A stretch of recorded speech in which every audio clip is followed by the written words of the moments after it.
Menyebut soto sebagai salah satu kuliner kuah favorit tanah air tentu tak afdol jika tak menyebut soto Betawi. Kuliner kebanggaan warga ibu kota ini terkenal dengan kuah yang kental dan gurih serta sensasi krim yang membuat nagih. Potongan tomat dan taburan emping memberikan dua sensasi berbeda namun saling melengkapi. Dengan topping kaya rasa gurih dari jeroan sapi hingga daging membuat semua berpadu dalam kenikmatan yang hakiki. Konon tercipta sejak sebelum Indonesia merdeka, apa sebenarnya yang menjadi kunci utama kelezatan soto Betawi hingga bisa terus eksis selama puluhan tahun? Kuahnya sih ciri khas kental banget kan, terus santannya juga berasa, nggak cuman yang air gitu aja sih, jadi cocok gitu. Kalau dari aku sih kuahnya itu kalau biasanya soto-soto santan tuh kan kayak legit gitu ya di tenggorokan, tapi kalau ini dia pas dari asinnya, segarnya dapat semua. Tak bisa dipungkiri, salah satu unsur yang membuat soto Betawi lezat dan punya cita rasa berbeda tentu ada pada kuahnya. Uniknya dari sekian banyak kedai soto yang menyematkan nama Betawi, ada variasi kuah yang punya bahan baku berbeda. Salah satunya soto Betawi Haji Ma'ruf.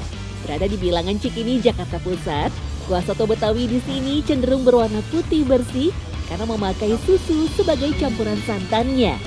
Uniknya, kuah tersebut muncul dari ketidaksengajaan kala Haji Ma'ruf kehabisan santan untuk bahan baku utama soto Betawi. Kalau misalkan almarhum kakek meres dulu kayaknya nggak memungkinkan nih karena tamu kan lagi rame-ramenya. Nah akhirnya kakek inisiatif deh, dia beli susu, dicampurin. Nah pas dicampurin gitu dikira kan tamu bakalan kayak komplain, kok rasanya jadi beda apa segala macam. Nah pas ngeliat tamunya bilang, lo nih kok enak nih, lu pakai apa nih Haji Ma'ruf gitu.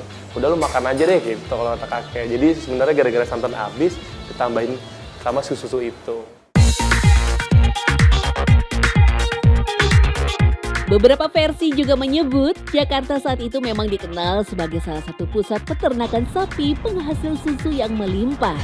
Meski berawal dari ketidaksengajaan, ternyata banyak pelanggan yang menyukai resep tersebut. Rasa santan yang sudah gurih semakin legit dan kental ketika dilengkapi dengan susu. Dan resep itulah yang dipakai oleh penerusnya hingga sekarang. Mufti selaku generasi ketiga tak segan membeberkan proses pembuatan kuah soto Betawi Haji Ma'ruf. Dari awal berdiri, tak pernah sekalipun warung ini memakai santan instan. Semua selalu diproses dari awal, termasuk memarut kelapanya. Yang dipakai untuk adonan adalah santan perasan pertama, untuk kemudian dicampur dengan kuah kaldu dari rebusan daging. Kuah diaduk terus-menerus agar tekstur santan tidak sampai pecah. Hal itu bertujuan agar rasa gurih pada santan bisa didapat secara maksimal.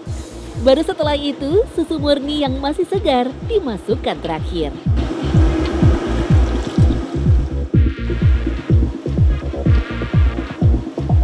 Nah jadi sebenarnya supaya kuahnya nggak pecah dulu nih, jadi kita tuh masak dulu nih si kaldu sama santannya ini dimasak dulu, jangan sampai si pecah gitu kan. Jadi benar-benar ini triknya juga mesti yang biasa masak nih kan orang-orang lamanya.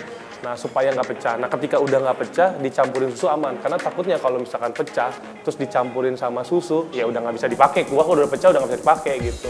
Jadi susu emang pasti dimasukinnya itu terakhir.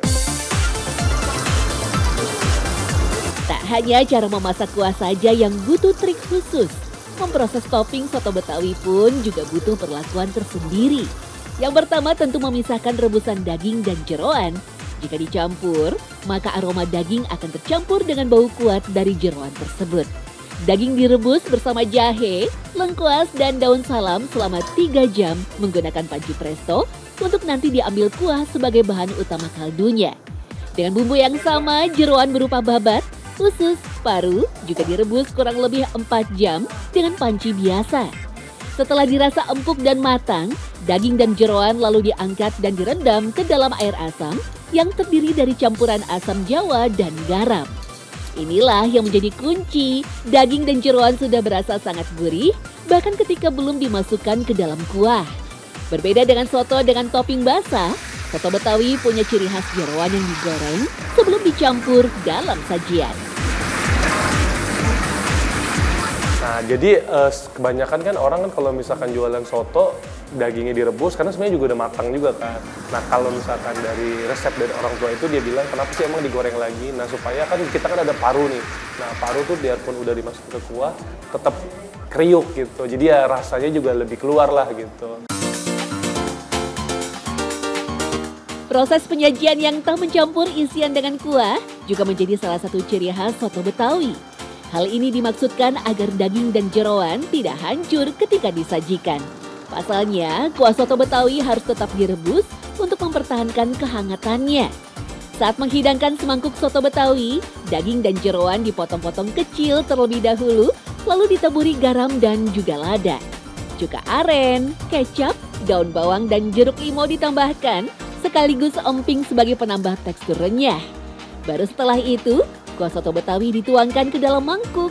Seporsi hidangan soto Betawi daging dibanderol seharga Rp55.000, sedangkan soto Betawi campur daging dan jeroan dibanderol seharga Rp53. Walaupun lumayan mahal, akan tetapi terbayar dengan nikmatnya semangkuk soto Betawi. Nah, jadi kalau ini bisa dibilang mungkin resep turun-temurun dari zaman dulunya, ya emang resepnya kayak gitu sih Mas. Jadi ya untuk keluar rasa asam-asamnya sedikit ya dari si cuka arennya itu. Meski begitu, di beberapa kawasan lain masih ada soto Betawi yang mempertahankan resep kuah original, yakni berupa santan saja. Salah satunya soto Betawi Cawang milik Pak Aceng yang sudah berdiri sejak tahun 60-an. Di tempat ini, kuah soto Betawi hanya memakai santan sebagai bahan baku utamanya. Untuk menambah kekentalan, biasa ditambahkan kemiri dalam jumlah melimpah. Iya, dari dulu.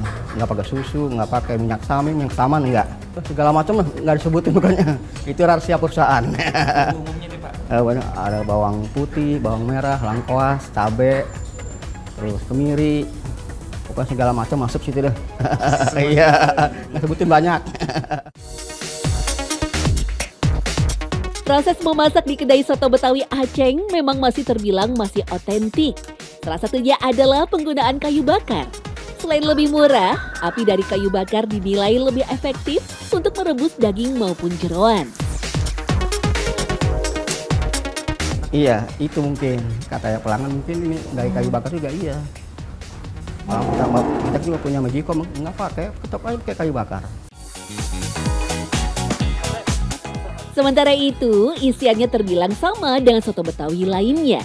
Hanya saja biasanya Pak Aceng menambahkan bagian dari kepala sapi, tulang muda sampai torpedo. Kepala sapi sendiri punya sekian banyak rasa berbeda, tergantung dari bagian mana kita mengambilnya. Dari pipi, lidah sampai bibir, semua punya sensasi rasa tersendiri. Setelah direbus, semua dicampurkan dalam air asam jawa untuk kemudian digoreng. Meski tidak memakai susu, kuah soto Betawi santan pun tak kalah lezat dan nikmat. Dengan warna yang cenderung pekat serta berminyak, rasa yang dihasilkan cenderung tajam dan medok. Semua itu adalah andil dari rempah yang melimpah dalam kuahnya. Ya, jadi soto Betawi sendiri walaupun khasnya susu, tapi memang banyak yang tidak menggunakan susu dan harus kental. Jadi memang kalau santan menggunakan santan kental juga. Nah, dan kadang-kadang pakai kemiri. Jadi memang secara kuah tuh dia tebal atau kalau bahasa Inggrisnya thick lah gitu ya. Jadi kental gitu. Nah, dan banyak yang nggak pakai susu. Jadi hanya menggunakan santan kental.